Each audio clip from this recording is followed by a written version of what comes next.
सारे लोग शांति से आगे बढ़ रहे होते हैं आसपास की चीज़ों को देखते हुए और फियोना बताती है कि ये इतनी बदकिस्मत वाली जगह है कि खाने तक को तुम्हें यहाँ पर घास भी नसीब नहीं होगा। इससे पहले कि हम लोग इस जगह को छोड़कर निकल कर दूसरी जगह पर पहुंच पाते, हमारे कई सारे लोग इस जगह पर मारे गए भूख की वजह से। लिन फियोना को शांति देने के लिए उसके कंधे पर हाथ रखते हुए कहता है कि अब जो कुछ भी तुम्हारे साथ बीत चुका है उसे तो मैं नहीं बदल सकता, लेकिन मैं बस इतना कह सकता हूँ कि वो पास्ट की बातें थी। अब तुम्हारे पास एक नया भविष्य है जिसमें तुम और तुम्हारे लोग जिंदगी में कभी भी भूखे नहीं रहोगे, और इसी सोच के साथ अब तुम लोगों को आगे बढ़ जाना चाहिए। और फियोना बड़े ही आस भरी निगाहों से साइड की नज़रों से लिन को देखने लगती है और मुड़कर बहुत ही ज़्यादा ब्लश करती है। उसके चेहरे पर स्माइल है। वो कहती है, ठीक है, मैं तुम्हारी बात को समझ गई। और लिन भी मुस्कुराकर फियोना को देखने लगता है। लिन की बातों को सुनते हुए अब फियोना धीरे धीरे करके लिन से और भी ज्यादा अटैच होती जा रही है। टनल का आखिरी छोर को देखते हुए कोई चिल्लाकर कहता है कि बॉस,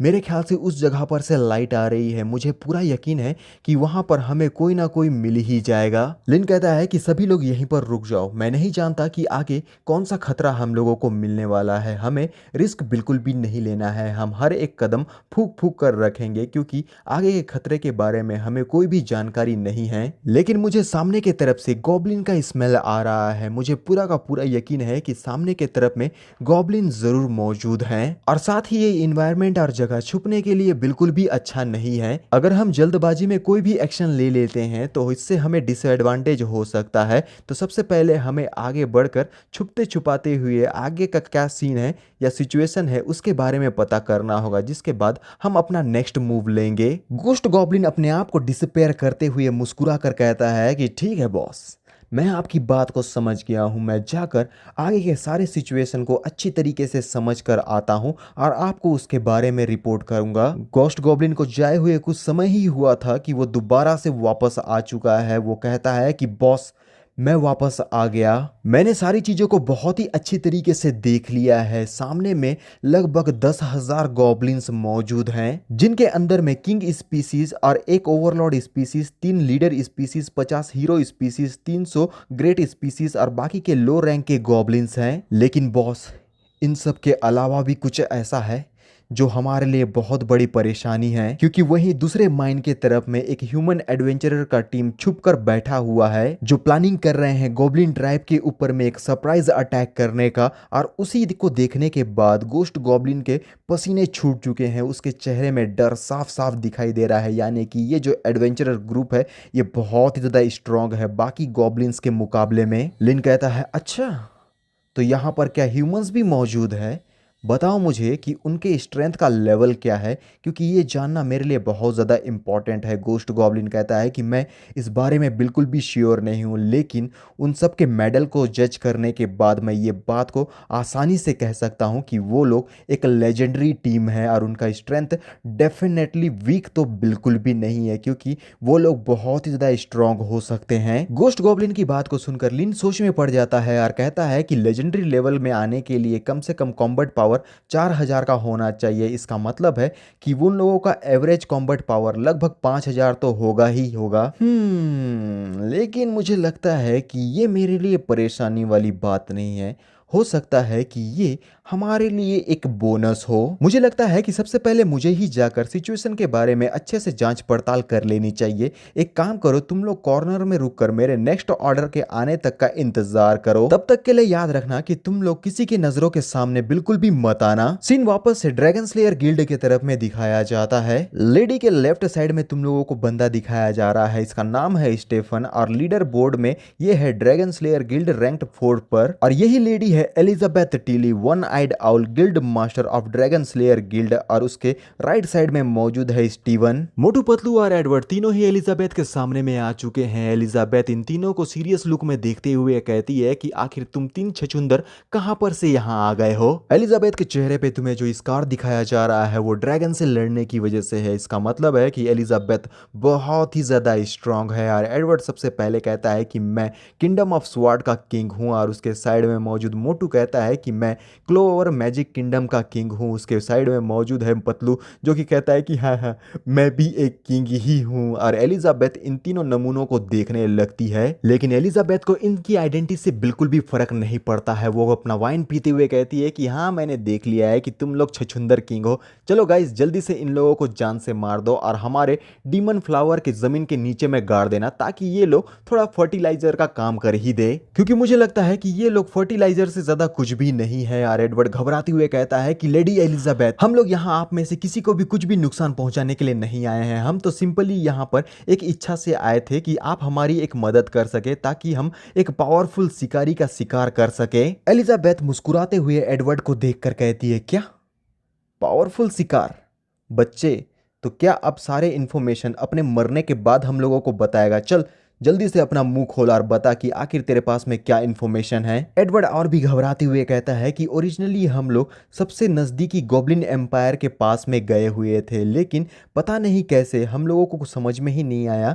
वहां पर 3 एंशियंट ड्रैगन उसको गार्ड कर रहे हैं। इनकी लंबाई लगभग 800 मीटर की है यार। सबसे स्ट्रॉन्गेस्ट जो ड्रैगन है उसकी लंबाई तो 1000 मीटर की है, और वो ड्रैगन एक टेरिफाइंग ब्लैक ड्रैगन है जो बहुत ही खतरनाक और पावरफुल है। मोटू भी घबरा कर कहता है कि हाँ हाँ एडवर्ड बिल्कुल सही कह रहा है, हम लोगों ने अपने 3 लाख सोल्जर्स को खो दिया क्योंकि उस ड्रैगन ने अकेले ही उन सब का खात्मा कर दिया था। एलिजाबेथ कहती है कि एक ब्लैक ड्रैगन जो कि लगभग 1000 मीटर लंबा है, मैंने तो इसके बारे में पहले कभी भी नहीं सुना था। स्टीफन कहता है कि बॉस, हम लोगों को इनके बकवास बातें सुनने की बिल्कुल भी जरूरत नहीं है, जैसा कि हम लोगों को पता ही नहीं है कि करेंटली सिर्फ एक ही elemental fire dragon in ancient dragon race में बचा हुआ है जिसकी लंबाई लगभग 1000 मीटर की है। मुझे इस पर पूरा यकीन है कि ये तीनों लोग एक फ्रॉड हैं जो कि हम लोगों का फायदा उठाने के लिए इस जगह पर आए हुए हैं। हमें इन पर बिल्कुल भी भरोसा नहीं करना चाहिए। एलिजाबेथ सीरियस होकर सीधा अपने सीट से एडवर्ड के सामने में पलक झपकते ही पहुंच जाती है। एडवर्ड तो बहुत बुरी तरीके से घबरा जाता है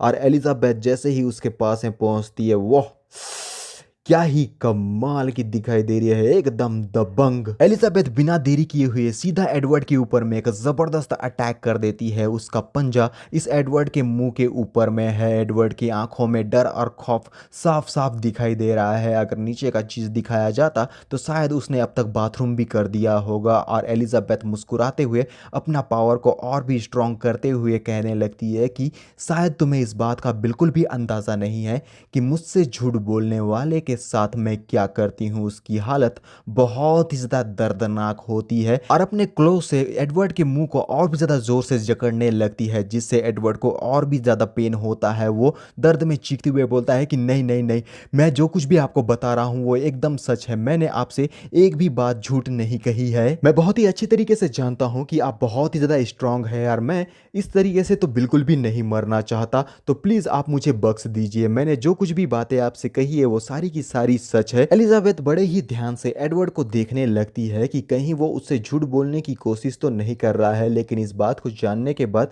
कि एडवर्ड बहुत बुरी तरीके से घबरा चुका है और वो एलिजाबेथ से बिल्कुल भी झूठ नहीं बोलने वाला, तो वो उसे अपने उन क्लॉज से रिलीज कर देती है, जिस वजह से एडवर्ड सीधा अपने बम के दम पर जमीन पर गिर जाता है। बेचारे की हालत सचमुच में बहुत ज्यादा खराब हो चुकी है। और एलिजाबेथ कहती है, मैं ये देख सकती हूँ कि ये हम लोगों से झूठ तो बिल्कुल भी नहीं बोल रहा है, लेकिन इस बात को भी मैंने देख लिया है कि ये एक बहुत ही बड़ा फट्टू है। तो स्टीफन तुम एक काम करो, अपने 3 ब्रदर को साथ में लेकर जाओ और चेक करो कि आखिर जो कुछ भी इसने हमें इंफॉर्मेशन दिया है वो सही है या नहीं। अगर इस फट्टू की बात एकदम सही निकली तो मैं पर्सनली खुद उस जगह पर जाकर देखूंगी कि आखिर वहां का सिचुएशन क्या है। यार स्टीफन मुस्कुराते हुए कहता है कि बॉस, इसे आप मेरे ऊपर में छोड़ दीजिए। अगर इसने हम लोगों से झूठ बोलने की कोशिश की तो मैं वादा करता हूं कि वहीं पर ऑन द स्पॉट मैं इसे बहुत ही दर्दनाक मौत दूंगा जो ये अपनी जिंदगी में कभी भी नहीं भूल पाएगा और ना ही मरने के बाद भूल पाएगा। इन दोनों की बातों को सुनकर तो एडवर्ड की हालत और भी ज्यादा खराब हो जाती है। उसका पसीना छूट जाता है।